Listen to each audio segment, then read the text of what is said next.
Assalamualaikum warahmatullahi wabarakatuh. Pada video ajar perancangan dan manajemen organisasi industri kali ini, kita akan membahas tentang bisnis model dan bisnis proses model. Video ini merupakan video bagian pertama yang akan kita bahas mengenai bisnis model, network-based business model, dan essence of business model. Oke. Slide ini menjadi pengantar untuk memahami peran model bisnis dalam lingkungan bisnis digital. Ada dua gambar. Gambar pertama dari IDB 2008 dan yang membandingkan tradisional bisnis dan digital bisnis. Kemudian ada juga Osterwalder dan Pico yang menjelaskan posisi bisnis model sebagai penghubung antara strategi dan bisnis proses. Maka kalau kita lihat, bisnis model berada di tengah-tengah antara strategi dan bisnis proses. Nah, kedua gambar ini sebenarnya saling melengkapi satu sama lain. Gambar kiri menjelaskan mengapa bisnis digital berbeda dari bisnis tradisional, sedangkan gambar kanan menjelaskan mengapa bisnis model dibutuhkan untuk menerjemahkan strategi ke dalam proses bisnis. Dalam bisnis digital, bisnis model menjadi jembatan penting antara strategi dan proses bisnis. Perusahaan tidak cukup hanya memiliki strategi. Strategi harus diterjemahkan menjadi model bisnis yang jelas. Setelah itu, model bisnis harus dioperasikan ke dalam proses bisnis yang sesuai. Tanpa bisnis model, perusahaan bisa saja memiliki strategi digital yang bagus, namun gagal dalam implementasi karena proses bisnisnya tidak mendukung. Sebaliknya, perusahaan juga bisa memiliki proses bisnis yang efisien, tetapi tidak relevan dengan nilai yang dibutuhkan oleh pelanggan digital. Nah, dalam bisnis digital, strategi tidak langsung dijalankan sebagai proses bisnis. Ya, kalau kita lihat dalam gambar ini, strategi perlu diterjemahkan terlebih dulu menjadi bisnis model, kemudian bisnis model diterjemahkan lagi menjadi bisnis proses model, dan akhirnya didukung oleh information system dan information technology. Dengan kata lain, sesuai dengan gambar, ada alur bertingkat, mulai dari bisnis strategi, bisnis model, bisnis proses model, dan IS atau IT. Nah, bisnis strategi itu memberikan arah. Bisnis model menjelaskan logika penciptaan dan penangkapan nilai. Dengan bisnis proses model menjelaskan bagaimana aktivitas tersebut kemudian dijalankan. Sedangkan information system mendukung proses tersebut agar dapat berjalan secara digital. Nah, alur ini menunjukkan bahwa bisnis digital harus dirancang secara sistematis, bukan hanya dengan menambahkan teknologi proses lama, misalnya menambah komputer atau menambah aplikasi-aplikasi lain. Sehingga dapat disimpulkan bahwa bisnis model berperan sebagai jembatan antara strategi dan proses bisnis. Tanpa bisnis model yang jelas, strategi digital sulit diterjemahkan menjadi proses operasional yang efektif. Sebaliknya, tanpa bisnis proses model dan information system atau information teknologi yang sesuai, bisnis model Anda menjadi konsep yang tidak dapat dijalankan. Oke, kita masuk ke dalam definisi bisnis model. Terdapat definisi dasar bisnis model dari berbagai perspektif akademik. Kalau kita lihat sih, ada Margareta 2002, Osterwalder 2005, dan Osterwalder Figure pada tahun 2010. Nah, ketika definisi tersebut saling melengkapi satu sama lain. Margareta menjelaskan bahwa bisnis model adalah hipotesis manajerial yang harus diuji.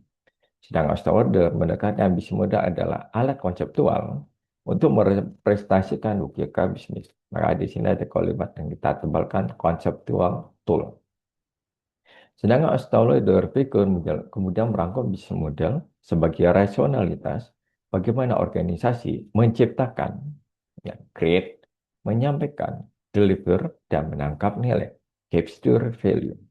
Nah, berarti bisnis model adalah alat penting untuk memahami dan merancang logika bisnis organisasi. Nah, bisnis model tidak hanya menjelaskan produk atau layanan, tetapi juga menjelaskan siapa pelanggan yang dilayani, nilai apa yang diberikan, bagaimana nilai tersebut diberikan, aktivitas dan sumber daya apa yang dibutuhkan, bagaimana organisasi memperoleh pendapatan, bagaimana biaya dan konsekuensi finansial dikelola, dan bagaimana asumsi bisnis diuji dan diperbaiki. Maka dengan demikian, bisnis model menjadi dasar penting sebelum organisasi merancang proses bisnis, struktur organisasi, teknologi pendukung, dan strategi implementasi. Nah, salah satu dari bisnis model ada namanya bisnis model kampas. Bisnis model kampas adalah kerangka visual yang membentuk organisasi menjelaskan model bisnisnya dalam satu halaman. Kita bisa lihat dalam gambar yang dilihat dari Osterwalder dan Victor. Dengan bisnis model kampas, perusahaan dapat melihat hubungan antara pelanggan, nilai yang ditawarkan, aktivitas utama, sumber daya, mitra, pendapatan, dan biaya. Nah, secara sederhana, BMC menjawab 4 pertanyaan besar. Pertama, siapa pelanggan kita dijawab dengan customer segment dan customer relationship. Nilai apa yang kita tawarkan? Ini akan dijawab melalui value proposition. Kemudian pertanyaan berikutnya, bagaimana nilai itu disampaikan? Nah, ini akan dijawab melalui channel, key activities, key resources, dan key partnership. Kemudian, bagaimana bisnis model pendapatan dan mengolah biaya? Ini dijawab oleh revenue sharing dan cost structure. Ya, karena namanya perusahaan melakukan usaha jelas untuk mendapatkan laba. Sehingga jika kita memberikan sesuatu, maka apa yang kita dapatkan harus lebih besar pada yang kita berikan. Maka BMC bisa disebutkan sebagai bukan hanya alat untuk menggambarkan bisnis, tapi juga alat untuk memahami logika kerja bisnis secara keseluruhan. Nah, 9 komponen BMC tersebut tidak berdiri sendiri. Customer value, value proposition, customer segment, value proposition, channel, customer relationship, revenue stream, key resources, key activity, key partnership, dan cost structure. Semuanya saling berhubungan. Misalnya, customer segment itu menentukan value proposition. Value proposition menentukan key activity dan key resources. Key activity dan key resources mempengaruhi cost structure. Sementara itu, value proposition, channel, customer relationship mempengaruhi revenue stream. Demikian, perubahan pada suatu komponen dapat mempengaruhi komponen yang lain. Contohnya, jika suatu travel agency mengubah segmen pelanggan dari wisata umum menjadi wisatawan muslim, maka ya jelas kalau value proposition-nya harus menyesuaikan. Misalnya apa? Menyediakan paket halal, hotel ramah muslim, makanan halal, dan jadwal ibadah. Sehingga customer muslim, wisatawan muslim itu akan merasa nyaman dan percaya untuk memakai travel agency tersebut. Akibatnya jelas, key partnership dari travel agency juga berubah karena perlu bekerja sama dengan hotel, restoran, dan destinasi yang mendukung kebutuhan wisata halal. Nah, selain itu ada namanya network based business model. Salah satunya adalah Service Dominant Business Model Radar atau SDBM untuk radar. Ini adalah model bisnis yang bukan hanya model bisnis dalam satu organisasi seperti model bisnis model kampas yang sebelumnya, tapi juga model bisnis berbasis jaringan. Dalam model ini, beberapa aktor bekerja sama untuk menghasilkan value in use, yaitu nilai yang benar-benar dirasakan pelanggan ketika layanan digunakan. Jadi kalau kita bedakan dengan bisnis model kanvas biasa atau bisnis model kampas, maka pada bisnis model kampas, fokus analisisnya ada pada satu organisasi, kayak tadi, travel agent sendiri. Misalnya, sebuah travel agent dianalisis berdasarkan 9 elemen BMC. Namun dalam SDBM atau Service Dominant Business Model Radar, usaha bergeser menjadi jaringan aktor. Artinya kita tidak hanya bertanya apa model bisnis perusahaan ini, tapi juga bertanya siapa saja aktor yang terlibat, nilai apa saja yang diberikan oleh masing-masing aktor, aktivitas apa yang dilakukan oleh masing-masing aktor, biaya dan manfaat apa yang diterima oleh masing-masing aktor, bagaimana kontribusi semua aktor menghasilkan nilai akhir bagi pelanggan. Jadi SDBMR cocok untuk bisnis yang tidak hanya dijalankan sendiri oleh satu organisasi, terutama misalnya berkaitan bisnis jasa, platform digital, pariwisata. Pariwisata jelas, contohnya berhubungan dengan wisatawan, berhubungan dengan perusahaan, berhubungan dengan pemerintah, berhubungan dengan masyarakat lokal, berhubungan dengan pelaku usaha tersebut. Juga ada transportasi, logistik, kesehatan, pendidikan digital, dan layanan berbasis ekosistem. Nah, SDBMR penting karena banyak bisnis digital bekerja sebagai ekosistem, bukan organisasi tunggal. Contoh misalnya, Gojek bekerja dengan driver, merchant, payment provider, pelanggan, dan mitra teknologi.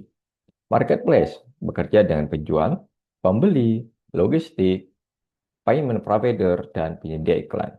Dan platform pendidikan digital bekerja dengan dosen, peserta penyedia konten, sistem pembayaran, dan penyedia sertifikasi. Dan dalam kasus seperti ini, bisnis model Canvas dianggap kurang memadai karena hanya memetakan satu organisasi. Sedangkan SDBMR lebih sesuai karena dapat menunjukkan kontribusi masing-masing aktor dalam menciptakan nilai bersama.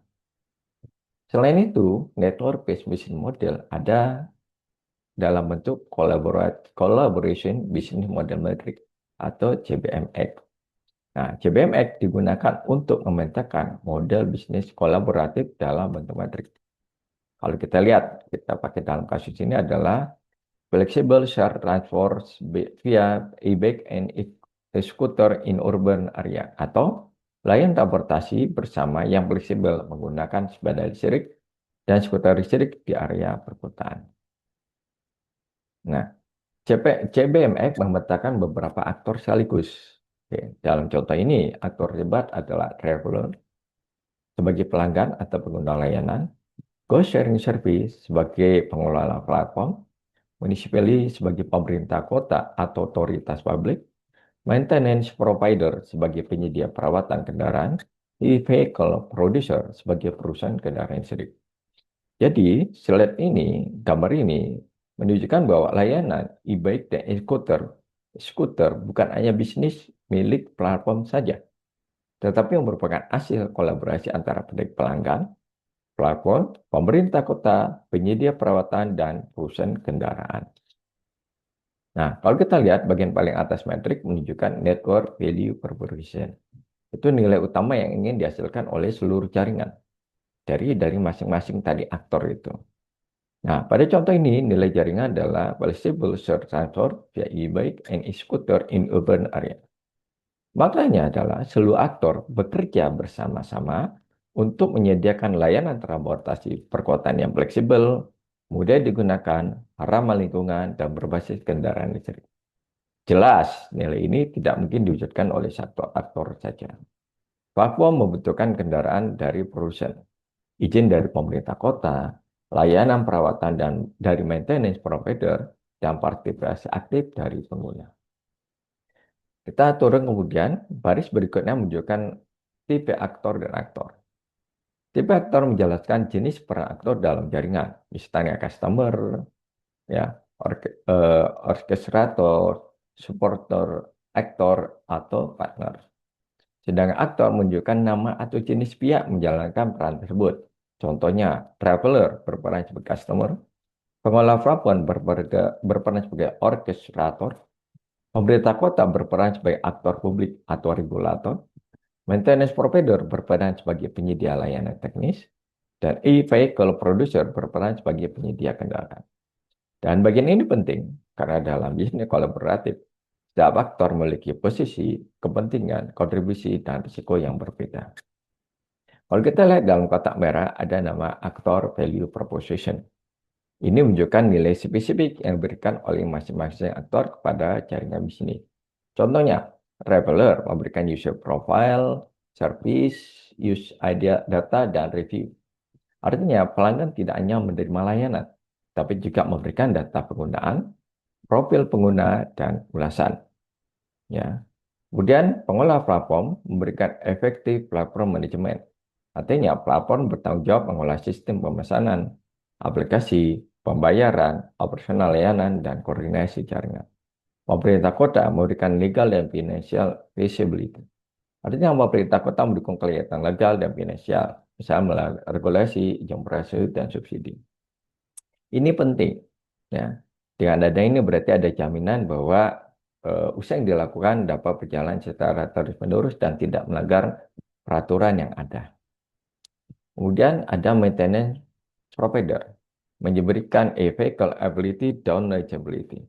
Artinya, penyedia perawatan memastikan bahwa kendaraan tersedia layak digunakan, aman, dan memiliki umur yang panjang. Layak jelas, nyaman digunakan. Tidak ada keluhan dari para traveler. Kemudian e-vehicle producer memberikan customized dan durable e-vehicle. Artinya, perusahaan kendaraan menyediakan kendaraan listrik yang sesuai dengan kebutuhan layanan, tahan lama, dan dapat diintegrasikan dengan sistem digital. Nah, kalau kita lihat dalam kotak merah ini, ada tulisan correlate with each actor BMC. Maksudnya, value proposition masing-masing aktor dapat dikaitkan dengan bisnis model kampas dari aktor tersebut. Jadi, setiap aktor sebenarnya dapat memiliki BMC sendiri, tapi CBMX menggabungkannya dalam satu matrik yang kolaboratif. Nah, bagian tengah matrik ini menjelaskan cost dan benefit dari masing-masing aktor. Cost benefit ini terbagi menjadi 4, yaitu finansial, environment, sosial, dan other non-financial.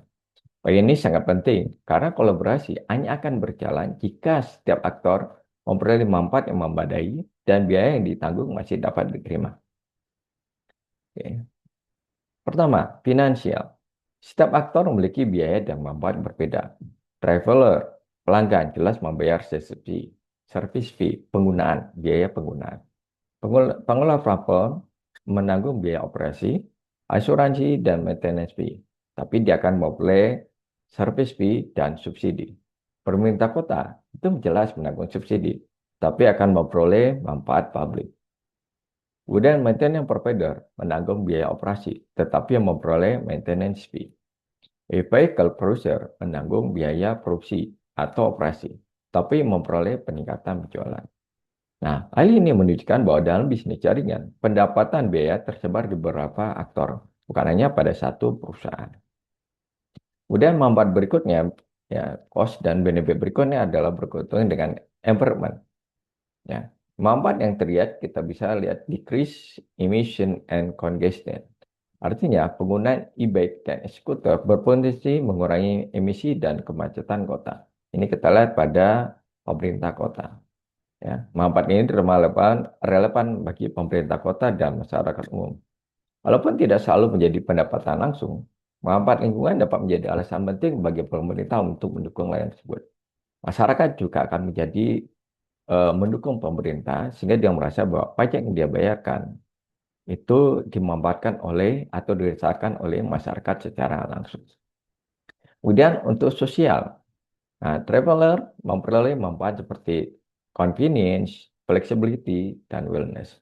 Artinya, layanan ini memberikan kemudahan, fleksibilitas, mobilitas, dan bermanfaat kesehatan karena pengguna dapat bergerak lebih aktif dibandingkan dengan menggunakan kendaraan bermotor yang konvensional. Kemudian, selanjutnya berkaitan dengan other non-financial, ya, definisi non-financial ini mencakup manfaat seperti pengolah platform dan e-vehicle browser dapat memperoleh citra merek yang lebih ramah lingkungan. Pemerintah kota dapat memperoleh data penggunaan transportasi dan meningkatkan citra kota sebagai kota hijau dan yang inovatif. Nah, kemudian kita masuk aktor service. Aktor service menjelaskan layanan atau aktivitas yang dilakukan oleh masing-masing aktor. Contohnya, referral melakukan aktivitas seperti book e-vehicle, pick up e-vehicle, use vehicle, entry, pay for trip, review trip, dan report issue. Kemudian traveler melakukan aktivitas, pengolah platform melakukan aktivitas seperti proses reservasi, resolve issue, monitor trip, dan manage platform. Pemerintah kota aktivitasnya memberikan kepastian hukum, menentukan zona, memberikan subsidi, dan menganalisis data penggunaan. Dengan maintenance provider aktivitasnya, maintenance e-vehicle, dan repair damage. Sedangkan e-vehicle producer aktivitasnya mendesain ulang kendaraan listrik, mengintegrasikan information teknologi, dan menyesuaikan kendaraan dengan kebutuhan pelanggan. Nah, kita lihat ini masuk dalam kotak merah juga. Maka di sampingnya ada tulisan correlate with each actor process and their interaction. Artinya, aktor service dapat diturunkan menjadi proses bisnis masing-masing aktor dan interaksi antar aktor. Nah, paling bawah ada co-creation process. Itu proses pertama yang menciptakan nilai jaringan. Bagi ini menunjukkan bahwa nilai tidak hanya berasal dari aktivitas individu aktor, tapi dari proses bersama. Misalnya, proses booking e-vehicle melibatkan traveler dan platform. Proses maintenance melibatkan platform, maintenance provider, dan mungkin perusahaan kendaraan. Jadi, JBMX membantu melihat bukan hanya siapa melakukan apa, tapi juga bagaimana aktivitas antar aktor saling terhubung satu sama lain. Kalau kita lihat perbedaan antara JBMX dengan SDBM. Keduanya sama-sama digunakan untuk network-based business model, tetapi cara penyajiannya berbeda. Untuk SDBMX itu menggunakan bentuk radar. Fokusnya adalah melihat value in use di pusat dan kontribusi setiap aktor di sekelilingnya. Sedangkan CBMX ini menggunakan bentuk metrik. Fokusnya lebih sistematis karena menampilkan aktor, value proposition, cost benefit, service, dan co-creation proses dalam struktur tabel. Dengan demikian, kelas CBMX akan lebih mudah digunakan untuk analisis rinci, terutama jika kita ingin menghubungkan model bisnis jaringan dengan proses bisnis masing-masing aktor. Nah, relevansi untuk bisnis proses model, maka CBMX dapat menjadi jembatan antara network bisnis model, aktor service, co-creation proses, dan bisnis proses model. Contohnya, dari CBMX ini dapat dibuat proses bisnis. Pertama, traveler membuka aplikasi. Dua, sistem menampilkan kendaraan terdekat. Tiga, traveler melakukan booking. Empat, telepon memvalidasi kendaraan dan pembayaran. Lima, traveler menggunakan kendaraan. Enam, sistem memonitor perjalanan. Tujuh, traveler mengakhiri perjalanan. Delapan, sistem menghitung biaya. Sembilan, traveler memberikan review atau melaporkan kerusakan. 10. Maintenance provider menerima notifikasi jika kendaraan perlu diperbaiki. 11. Pemerintah kota menerima data penggunaan untuk analisis kebijakan. Berarti, model bisnis jaringan dapat diterjemahkan menjadi proses operasional yang lebih rinci. Nah, kesimpulannya adalah CBMX adalah alat untuk memecahkan model bisnis kolaboratif secara sistematis. Dan CBMX membantu menjawab nilai jaringan apa yang ingin diwujudkan, siapa saja aktor terlibat, nilai apa yang diberikan masing-masing aktor, biaya dan manfaat apa yang diterima oleh masing-masing aktor, layanan apa yang dilakukan oleh masing-masing aktor, proses bersama apa yang menciptakan nilai, dan bagaimana bisnis dapat dikaitkan dengan proses bisnis. Oke, kita masuk ke slide berikutnya. Esensi bisnis model menurut Greven et al. 2024. Di sini ada 4. Ada Amir dan Zod 2001, Magreta 2002, Osterwalder dan Ficker 2010, dan Greven tahun 2015. Amir dan Zod 2001 menyatakan bisnis model adalah desain transaksi. Di sini ada transaction content untuk menjawab apa yang dipertukarkan. Transaction struktur menjawab siapa berhubungan dengan siapa dan bagaimana aliran itu terjadi. Transaction governance menjawab bagaimana transaksi diatur dan dikendalikan. Jadi menurut Amber dan George, bisnis model sangat berkaitan dengan arsitektur transaksi. Jadi model bisnis yang baik bukan hanya menawarkan produk, tetapi merancang bagaimana pertukaran nilai terjadi secara efisiensi, adil, dan menguntungkan. Esensi kedua, itu berdasarkan Margarita tahun 2002, bisnis model adalah logical story yang menjelaskan siapa pelanggan kita, apa yang memberikan nilai, dan bagaimana kita menghasilkan uang dengan memberikan nilai tersebut. Berarti, kita ulang lagi, dalam menurut Margarita, bisnis model adalah logical story menjelaskan siapa pelanggan kita, apa yang mereka butuhkan atau hargai, maka apa mereka membayar, dan bagaimana perusahaan memperoleh uang dari pemenuhan kebutuhan tersebut. Pada esensi bisnis model yang tiga, menurut Osterwalder dan Wilder 2010, maka ada 3 kata kunci di sini. Itu create value, deliver value, dan capture value. Nah, create value, organisasi harus menciptakan nilai bagi pelanggan. Nilai dapat berupa penyelesaian masalah, kemudahan, efisiensi, keamanan, kenyamanan, atau kualitas. Deliver value, nah, nilai yang kita buat itu harus sampai kepada pelanggan melalui saluran dan proses yang tepat. Melalui channel, misalnya melalui customer relationship, aktivitas utama, dan proses bisnis. dan capture value, kemudian organisasi harus menangkap nilai, yaitu melalui manfaat ekonomi atau strategis dari layanan yang diberikan. Jelas berupa pendapatan, komisi, biaya langganan, data, loyalitas pelanggan, atau peningkatan posisi pasar. Kemudian yang keempat, menurut Griffin 2015, bisnis model adalah sebagai kolaborasi banyak pihak. Dalam bisnis modern, nilai diciptakan melalui kolaborasi beberapa pihak. Nilai yang diterima pelanggan hanya dapat terjadi jika semua aktor bekerja sama. Maka di sini ada kalimat value in use. Artinya apa? Nilai tidak hanya terletak pada produk atau layanan yang ditawarkan, tetapi pada manfaat nyata yang dirasakan pelanggan ketika menggunakannya. Misalnya nilai dari layanan travel bukan hanya tiket hotel, tapi pengalaman perjalanan yang lancar, aman, nyaman, dan sesuai kebutuhan pelanggan.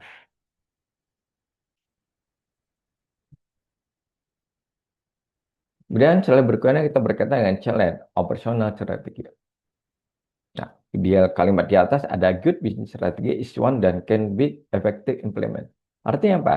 Kualitas strategi tidak hanya diukur dari seberapa bagus konsepnya, tapi dari sejauh mana strategi tersebut dapat diterapkan dalam organisasi.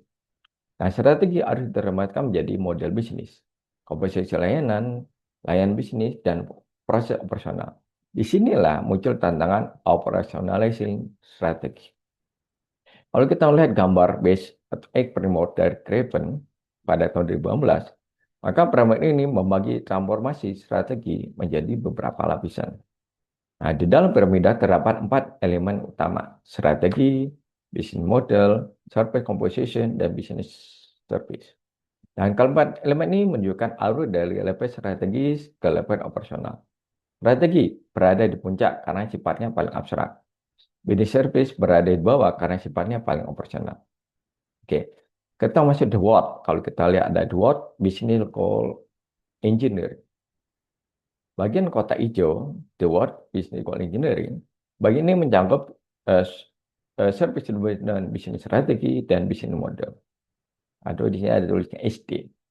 Nah, SD atau service dominan itu cara berpikir bahwa bisnis nilai bisnis tidak hanya berasal dari produk, tetapi dari layanan dan pengalaman penggunaan. Bagian dua menjawab pertanyaan, apa tujuan bisnis yang ingin dicapai, nilai apa yang diberikan kepada pelanggan, siapa pelanggan dilayani, model bisnis seperti apa yang mendukung strategi, bagaimana organisasi menciptakan dan menangkap nilai. Nah, jadi pada bagian ini, organisasi masih berbicara pada level tujuan dan rancangan bisnis. Fokusnya adalah apa yang ingin dicapai dan nilai apa yang ingin dibangun. Kemudian bagian bawah ada do how, business operation engineer. Bagian ini mencakup service composition dan business service. Jika bagian atas menjawab apa yang dicapai, bagian bawah menjawab bagaimana cara menjalannya. Maka, Dewo menjawab pertanyaan layanan apa yang harus tersedia, aktivitas operasional apa yang harus dilakukan, siapa yang bertanggung jawab terhadap setiap layanan. Contoh misalnya untuk travel agency digital, maka akan diterjemahkan sebagai menjadi layanan konkret seperti layanan pemesanan tiket, layanan pemesanan hotel, layanan pembayaran, dan layanan customer service, dan layanan lain. Nah, kemudian layanan-layanan tersebut kemudian disusun menjadi service composition, yaitu kombinasi beberapa layanan agar menghasilkan pengalaman perjalanan yang utuh. Nah, pada gambar bisnis model, kita lihat berada di antara strategi dan service composition. Ini menunjukkan bahwa bisnis model berfungsi sebagai jembatan. Strategi menjelaskan arah besar, namun strategi belum cukup untuk langsung dijadikan proses operasional. Disinilah bisnis model diperlukan untuk menjelaskan siapa pelanggan, nilai apa yang diberikan, siapa aktor yang terlibat, dan lain-lain. Setelah bisnis model jelas, organisasi baru dapat menentukan service composition dan business service. Dengan demikian, bisnis model adalah tak penting dalam menurunkan strategi menjadi rancangan operasional. Kemudian ada namanya business service. Business service adalah layanan-layanan dasar yang lebih spesifik dan operasional. Jika service composition adalah paket gabungan layanan, maka business service adalah unit-unit layanan pembentuknya. Kayak tadi yang travel agency tadi. Business service inilah yang nantinya dapat diterjemahkan lebih lanjut menjadi bisnis proses model. Jadi semakin ke bawah, model semakin dekat dengan aktivitas nyata yang dilakukan oleh organisasi. Nah, kalau kita lihat pada bagian tengah terdapat panah biru dari bisnis model menuju service composition, dan business service. Final menunjukkan proses operationalization, yaitu proses menurunkan bisnis model menjadi layanan dalam proses operasional. Maknanya adalah organisasi harus mampu menjawab, jika model bisnis seperti ini, maka layanan apa yang tersedia? Jika value proposition-nya seperti ini, maka proses apa yang harus dilakukan? Jika pelanggan membutuhkan pengalaman tertentu, maka aktivitas dan sistem apa yang harus disiapkan? Tanpa proses penuh ini, strategi dan model bisnis hanya menjadi konsep asal. Baik, demikian untuk video pertama dari bisnis model dan proses bisnis model. Terima kasih. Saya akhiri. Wassalamualaikum warahmatullahi wabarakatuh.